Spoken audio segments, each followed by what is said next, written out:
Welcome back everyone. Welcome to civil services study practice set number 252 पर आ जाइए। Focus करेंगे current affairs के प्रश्नों पर यूपी पीसीएस के लिए। चलिए स्टार्ट करते हैं। तो क्वेश्चन नंबर 1 पर आ जाइए। जून 2020 में मेजर जनरल डॉक्टर निगार जौहर किस देश की पहली महिला लेफ्टिनेंट नियुक्त हुई? भारत नहीं है, भारत का पड़ोसी देश है और इसका उत्तर है पाकिस्तान। तो जून 2020 में मेजर जनरल डॉक्टर निगार जौहर पाकिस्तान की पहली महिला लेफ्टिनेंट नियुक्त हुई। क्वेश्चन नंबर 2 पर आ जाइए। जून 2020 में माइकल मार्टिन निम्नलिखित में से किस देश के प्रधानमंत्री बने? माइकल मार्टिन जून 2020 में किस देश के प्रधानमंत्री बने? आयरलैंड के। तो 20 जून 2020 को माइकल मार्टिन आयरलैंड के प्रधानमंत्री बने। इन्होंने भारतीय मूल के लियो वरडकर का स्थान लिया है। ऐसे सीधा सीधा तो पूछा नहीं जाएगा, हाँ मिलान करने के लिए पूछा जा सकता है जो भी नए प्रधानमंत्री या राष्ट्रपति बने हैं, क्योंकि प्रश्नों की संख्या इतनी ज़्यादा है, 150 प्रश्न है और अंतर्राष्ट्रीय स्तर तक की करंट अफेयर्स जो है पूछी जाती है यूपी पीसीएस में। 1 जुलाई 2020 को उत्तर प्रदेश की राज्यपाल आनंदीबेन पटेल किस राज्य की राज्यपाल अतिरिक्त प्रभार के रूप में ग्रहण किया उन्होंने? अगर वर्तमान में प्रश्न आता है कि मध्य प्रदेश की राज्यपाल कौन है, तो है आनंदीबेन पटेल। उत्तर प्रदेश की कौन है? यही है आनंदीबेन पटेल। ठीक है, यहाँ रूल लगता है वो वाला पॉलिटी वाला, जो स्टेटमेंट बना के पूछता है ना प्रश्न कि एक व्यक्ति एक से अधिक राज्यों का राज्यपाल नहीं हो सकता, जो कि गलत स्टेटमेंट हो सकता है। ठीक है, एक से अधिक। तो 1 जुलाई 2020 को उत्तर प्रदेश की राज्यपाल आनंदीबेन पटेल ने मध्य प्रदेश के राज्यपाल के रूप में शपथ ग्रहण की। अतिरिक्त प्रभार दोनों का संभाल रही हैं अभी तक। क्वेश्चन नंबर 4 पर आ जाइए। जून 2020 में किस भारतीय छात्रा को संयुक्त राष्ट्र के विकास और शांति संघ द्वारा goodwill ambassador for the poor के रूप में निरूपित किया गया? अब प्रियंका चोपड़ा छात्रा तो है नहीं, ठीक है। मिताली राज तो इंडियन क्रिकेट टीम में, ठीक है, कैप्टन है। रानी रामपाल हॉकी की कैप्टन है, तो एम नेत्रा ही होगा इसका आंसर बी। तो जून 2020 में तमिलनाडु के 13 वर्षीय छात्रा एम नेत्रा को संयुक्त राष्ट्र के विकास और शांति संघ द्वारा goodwill ambassador for the poor के रूप में जो है नियुक्त किया गया। क्वेश्चन नंबर 5 पर आ जाइए। जून 2020 में बिहार सरकार द्वारा किसे बिहार खादी का ब्रांड एम्बेसडर बनाया गया था? भारत के उत्तर प्रदेश राज्य के पड़ोसी राज्य का, ठीक है, ये सवाल है और इसके पूछे जाने की संभावना ना के बराबर है। फिलहाल इसका उत्तर पंकज त्रिपाठी है। तो प्रसिद्ध बॉलीवुड अभिनेता पंकज त्रिपाठी को बिहार सरकार के द्वारा जून 2020 में बिहार खादी का ब्रांड एम्बेसडर बनाया गया था। क्वेश्चन नंबर 6 पर आ जाइए। तीसरे वैश्विक आलू सम्मेलन का आयोजन निम्नलिखित में से कहाँ किया गया?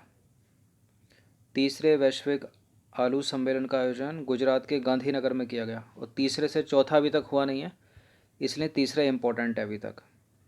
तो तीसरा वैश्विक आलू सम्मेलन गुजरात के गांधीनगर में 28 से 31 जनवरी 2020 के बीच आयोजित किया गया। क्वेश्चन नंबर 7 पर आ जाइए। नशीले पदार्थों की तस्करी को रोकने के लिए बिम्स्टेक देशों का सम्मेलन निम्नलिखित में से कहाँ आयोजित किया गया? बताइए। नई दिल्ली, अगरतला, काठमांडू या उपरोक्त में से कोई नहीं। बिम्स्टेक देशों का सम्मेलन निम्नलिखित में से कहाँ आयोजित किया गया? भारत में, नई दिल्ली में। तो 13 से 14 फरवरी 2020 को नशीले पदार्थों की तस्करी को रोकने के लिए बिम्स्टेक देशों का सम्मेलन नई दिल्ली में आयोजित किया गया और उसके बाद से अभी तक हुआ नहीं है, इसलिए यही वाला इम्पोर्टेंट है। सड़क सुरक्षा पर तीसरा वैश्विक मंत्री स्तरीय सम्मेलन 2020 कहाँ आयोजित किया गया? बताइए। जर्मनी, स्वीडन, स्विट्जरलैंड या इनमें से कोई नहीं। Sweden, Stockholm. सड़क सुरक्षा पर तीसरा वैश्विक मंत्री स्तरीय सम्मेलन 19 से 20 फरवरी 2020 को स्वीडन के स्टॉकहोम में आयोजित किया गया और उसके बाद से अभी तक हुआ नहीं है, इसलिए यही वाला इम्पोर्टेंट है। बहुत आवश्यक है सड़क सुरक्षा, ठीक है। रेशियो लगभग बराबर सा है किसका? सड़क सुरक्षा से होने वाली मृत्यु और बीमारियों के कारण होने वाली मृत्यु में। हजारों परिवार चले जाते हैं सड़क दुर्घटना में। क्वेश्चन नंबर 9 पर आ जाइए। 108वें भारतीय विज्ञान कांग्रेस की थीम निम्नलिखित में से क्या होगी?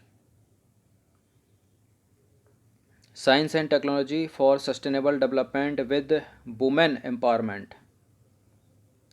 फिर से सुन लीजिए, science and technology for sustainable development with women empowerment, option number C. तो देखिए हुआ क्या है, जनवरी 2021 के मध्य 108वें भारतीय विज्ञान कांग्रेस 2021 का आयोजन सिम्बायोसिस इंटरनेशनल यानी जो डीम्ड यूनिवर्सिटी है पुणे महाराष्ट्र में किया जाना था, लेकिन अभी तक हुआ नहीं है ये आयोजन।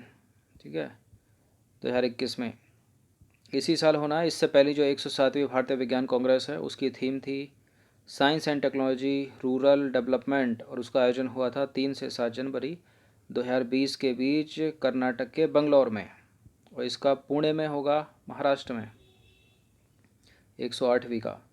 निम्नलिखित देशों में से कौन सा देश बिम्स्टेक का सदस्य नहीं है? ये सदस्यता आपको पता होनी चाहिए कि बिम्स्टेक का कौन है, सार्क का कौन है, G7 के कौन कौन, आसियान के कौन कौन, G20 के कौन कौन। ठीक है, नेपाल है, भूटान है, थाईलैंड है, मालदीव नहीं है। ब्रिक्स के कौन कौन? तो बिम्स्टेक बंगाल की खाड़ी से जुड़े 7 देशों का क्षेत्रीय संगठन है। इसके सदस्य देशों में भारत, बांग्लादेश, भूटान, म्यांमार, नेपाल, श्रीलंका और थाईलैंड है।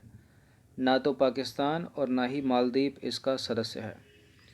क्वेश्चन नंबर 11 है, मरुस्थलीकरण से निपटने हेतु UN कन्वेंशन के पक्षों का 14वां सम्मेलन निम्नलिखित में से कहाँ आयोजित हुआ? COP14 मरुस्थलीकरण से निपटने के लिए इम्पोर्टेंट इसलिए है क्योंकि ये यूपी में हुआ, ग्रेटर नोएडा में। तो मरुस्थलीकरण से निपटने हेतु UN कन्वेंशन के पक्षों का 14वां सम्मेलन सितंबर 2019 में ग्रेटर नोएडा में आयोजित हुआ। इस सम्मेलन की थीम थी रिस्टोर लैंड सस्टेन फ्यूचर। क्या थी? Restore land sustain future. इस सम्मेलन में दिल्ली घोषणा पत्र को स्वीकार किया गया, जिसमें पर्यावरण सुरक्षा, जलवायु परिवर्तन, वनों की शांति, भारत में क्षरण का शिकार हुई 50 लाख हेक्टेयर भूमि के पुनर्निर्माण के प्रति प्रतिबद्धता व्यक्त की गई। तो इम्पोर्टेंट है ग्रेटर नोएडा, 14वां है COP14 2019 में। 19 तक की करंट इसलिए इम्पोर्टेंट हो जाती है क्योंकि 2020 तो पूरा कोरोना काल रहा। ठीक है, वैसा नहीं है कि सब पुरानी पढ़ने लगेंगे, नई करंट ही आएगी, लेकिन कुछ प्रश्न हैं इम्पोर्टेंट जो पहले हैं, ये यूपी से जुड़े हैं, वो पूछे जा सकते हैं। क्वेश्चन नंबर 12 पर आ जाइए। 2 स्टेटमेंट है, बताना कि कौन सा करेक्ट होगा। गुट निरपेक्ष आंदोलन का 18वां शिखर सम्मेलन अजरबैजान की राजधानी बाकू में संपन्न हुआ। इस शिखर सम्मेलन में भारतीय शिष्टमंडल का नेतृत्व प्रधानमंत्री नरेंद्र मोदी ने किया। देखिए सब कुछ प्रधानमंत्री नहीं करेंगे, गलत है दूसरा वाला स्टेटमेंट, केवल पहला करेक्ट है। तो गुट निरपेक्ष आंदोलन के 18वें शिखर सम्मेलन का आयोजन अक्टूबर 2019 में अजरबैजान की राजधानी बाकू में हुआ, ये सही है। और इस शिखर सम्मेलन में भारतीय शिष्टमंडल का नेतृत्व उपराष्ट्रपति वेंकैया नायडू ने किया था। गुट निरपेक्ष आंदोलन में 120 सदस्य देश हैं। ठीक है, तो 18वां कहाँ संपन्न हुआ? 2019 में अजरबैजान की कैपिटल बाकू में। सीधा सीधा पूछा जा सकता है। क्वेश्चन नंबर 13 पर आ जाइए। जायर अल बहर निम्नलिखित में से क्या है?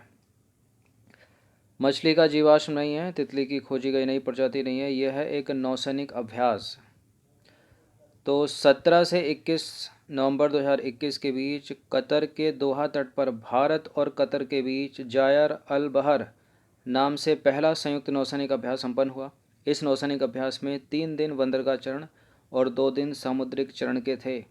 इम्पोर्टेंट इसलिए होता है क्योंकि ये भारत और कतर के बीच पहला संयुक्त नौसैनिक अभ्यास है, पहला। ठीक है, कब संपन्न हुआ ये? नवंबर 2019 को। नाम क्या है इसका? जायर अल बहर। क्वेश्चन नंबर 14 पर आ जाइए। अपहरण अभ्यास निम्नलिखित में से किसके द्वारा चलाया गया? अपहरण अभ्यास किसके द्वारा चलाया गया? वायुसेना नहीं है, भारतीय वायुसेना नहीं है, उत्तर प्रदेश पुलिस नहीं है, महाराष्ट्र पुलिस नहीं है, यह है भारतीय नौसेना के द्वारा। तो भारतीय नौसेना ने कोची के तट पर एंटी हाईजैकिंग एक्सरसाइज का आयोजन जो है 18 दिसंबर 2019 को किया। इस एक्सरसाइज को अपहरण नाम दिया उसने।